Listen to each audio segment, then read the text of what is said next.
Hi again everyone, welcome back again di Old Coins Update. So happy weekend. Kembali lagi bersama saya. Ini udah di hari Minggu tanggal 29 bulan 1. Kemarin kita udah bahas OP ya. Selama 2 hari berturut-turut kita ikutin update-nya. Buat teman-teman yang ngikut update dari sehari sebelum ini pasti tahu dong ya langkah yang saya ambil apa terkait dengan transaksi di koin OP terakhir.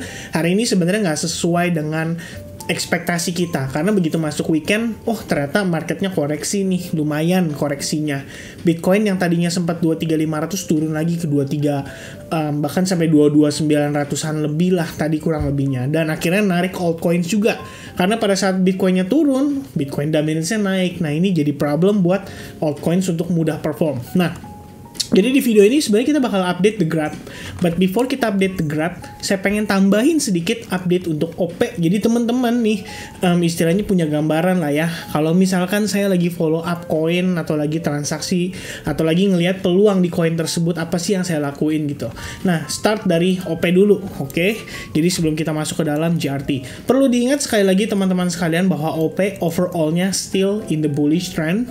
Kalau teman-teman perhatikan di sini ada satu candle hijau sangat signifikan naiknya dan baru terkoreksi sebanyak 3 candle setelahnya, yaitu candle harian ya, berarti sekitar 3 harian lebih kurang ya. Kemarin pun sebenarnya closingnya bullish, but problemnya adalah hari ini karena semua ikut koreksi, termasuk Bitcoin salah satunya ikut koreksi, bukan koreksi sih, kalau Bitcoin sideways, cuman Bitcoin dominance-nya yang lumayan annoying. Kalau kita lihat Bitcoin dominance hari ini naiknya lumayan signifikan ya, jadi dia naik sekitar 0,4% dan tentu saja akan memberikan pengaruh terhadap yang lainnya, dan OP salah satu yang kena dampak lah, bisa dibilang gitu. Nah, kita lanjut dulu ke OP untuk kita sebelum masuk ke ini ya, GRT ya. Nah, saya pengen kasih lihat ke teman-teman bahwa overall progress coin optimism atau OP itu masih cukup oke. Tahunnya dari mana? Pertama, perlu diingat bahwa overall trend still bullish ya.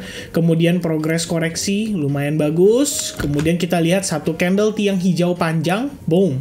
Oke. Dan mungkin aja ini another possibility yang saya pun bisa dibilang baru aware ya, kalau lihat lagi dari time frame besarnya, ada possibility bahwa kita belum selesai wave 2. Jadi anggapannya di sini adalah wave 1, kemudian ABC-nya lebih terpanjang ya, ABC kayak gini lebih kurangnya.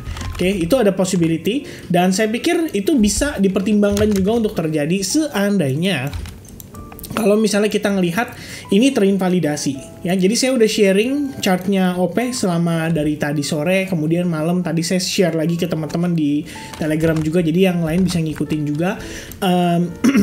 Jadi yang kita perhatikan adalah pertama ada kenaikan impulsif, ini yang tadi saya bilang di time frame daily, kemudian turun terkoreksi selama lebih kurang 3 hari terakhir.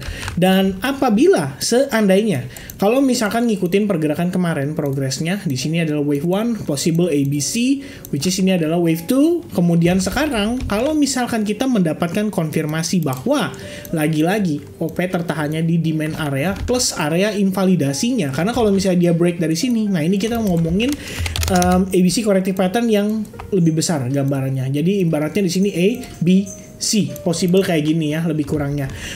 Tentu saja ekspektasi nggak boleh terlalu dalam, jadi istilah ABC pun dia harus bertahan di atas area atau level inilah lebih kurangnya ya. Ya agak kompleks sih kalau kita bahas di sini.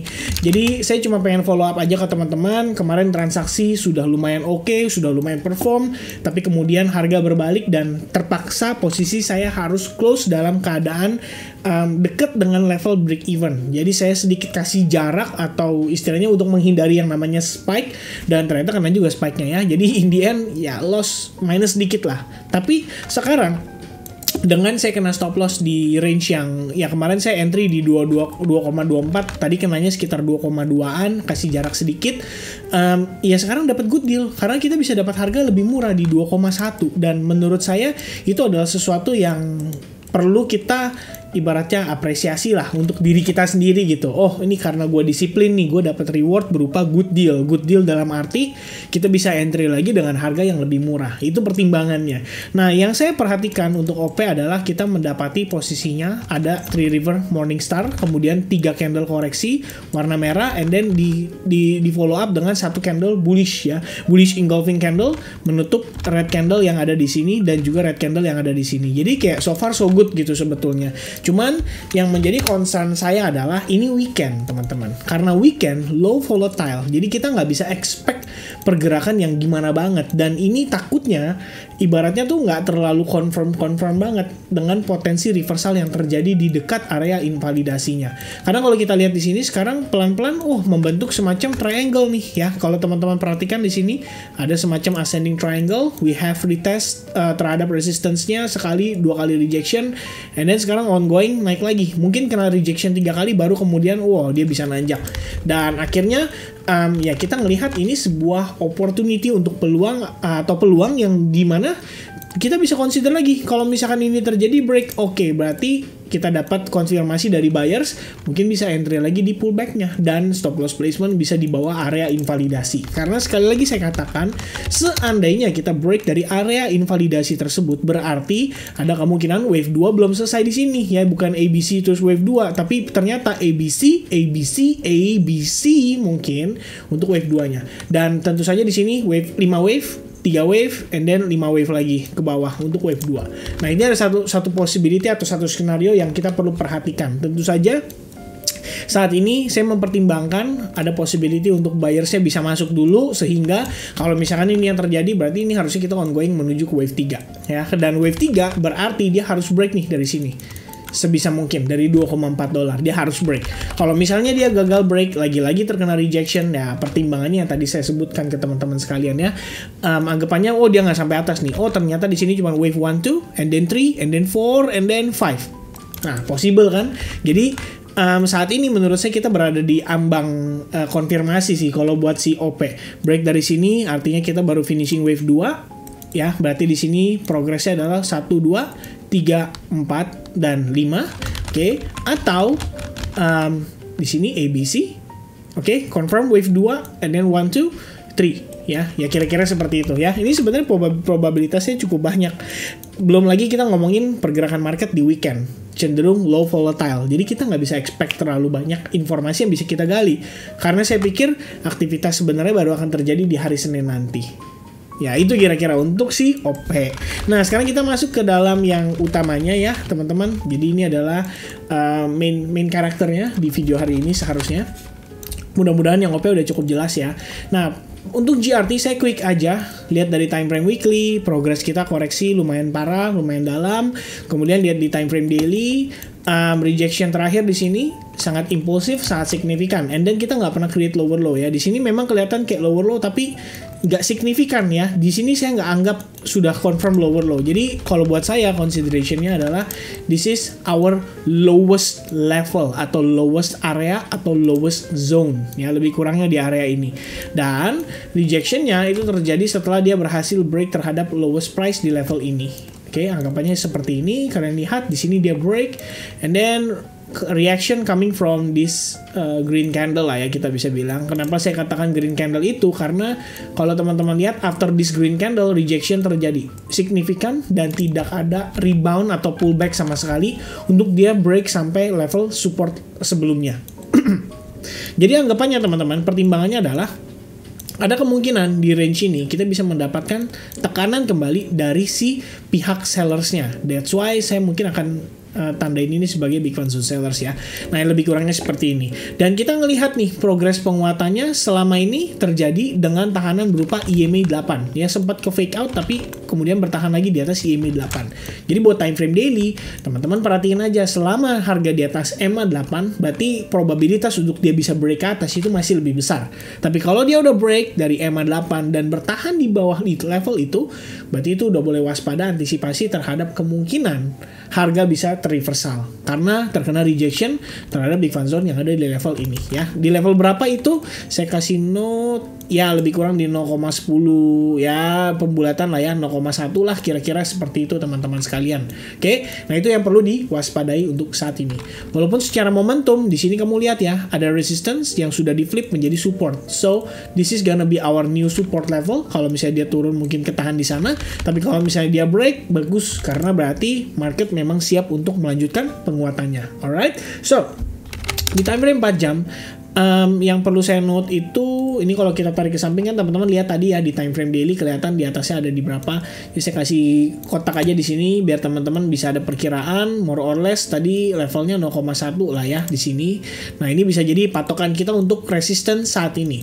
Nah, kalau teman-teman perhatikan progresnya, harga sebelumnya naik itu secara struktur yang lumayan rapi, membentuk higher high higher low, bahkan menariknya lagi adalah resistance sebelumnya itu berfungsi menjadi support. Jadi anggapannya nih teman-teman, di sini kita ada struktur yang lumayan rapi ya. Kamu bisa lihat di sini resistance sebelumnya break and then become support ya. Di sini apakah ada? Oh, nggak ada ya. Nah, ini balik paling di sini ya teman-teman.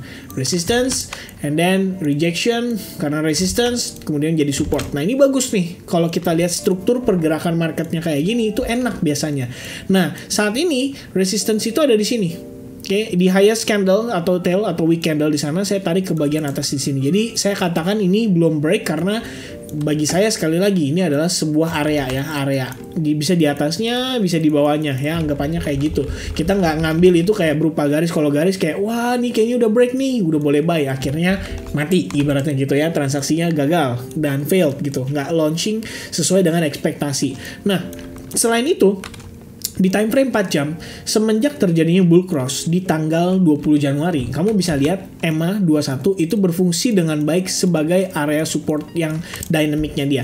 Jadi dia ngikutin pergerakan semakin harga naik, semakin EMA 21-nya juga naik. Jadi ibaratnya ekspektasi kita adalah kalau seandainya harga retest lagi di EMA 21, pelan-pelan dia bisa break.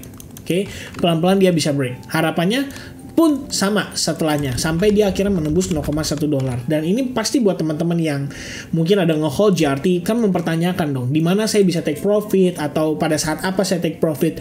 Kalau saya sih ngelihatnya selama EMA 21 dan 8 di sini masih baik-baik aja dan level supportnya pun masih bertahan, berarti masih oke untuk dipertahankan gitu ya kalau misalnya teman-teman punya posisi nih terhadap JRT. Dan kalau misalnya lihat dari time frame 1 jamnya, bahkan sebetulnya kita udah sempat mendapatkan bullish momentum compare dengan yang lain. Tadi kita ngebahas sedikit di OP, kemudian mungkin lihat di Solana ya, kita ngelihat di Atom ya. Atom saya juga lagi ada ongoing transactions, berencana untuk masuk lagi karena terakhir udah kena ya SLD profit ya. Nah, ada XS juga kita lihat, ada LTC juga, ada beberapa yang cukup menarik lah untuk dipantau. Tapi yang kalau saya lihat di sini JRT lumayan menariknya adalah kamu bisa lihat juga di sini bahwa sebetulnya terdapat potential trendline yang terbentuk di sini ya. Trendline-nya cukup rapi ya, trendline-nya cukup rapi dan so far lumayan bereaksi cukup positif every time kita ngelihat ada rejection di sana.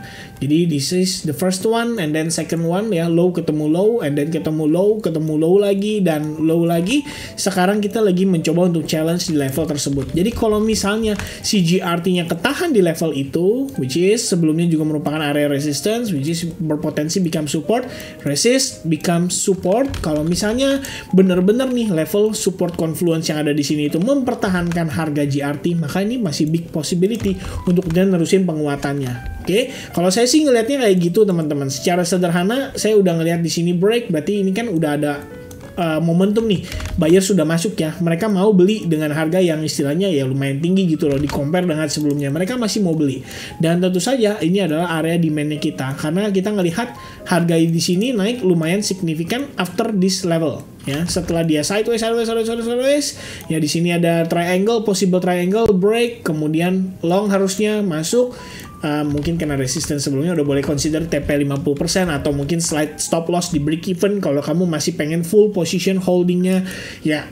Indian ya, yang terjadi pada JRT lebih kurang seperti ini ya. So this one is gonna be our demand zone.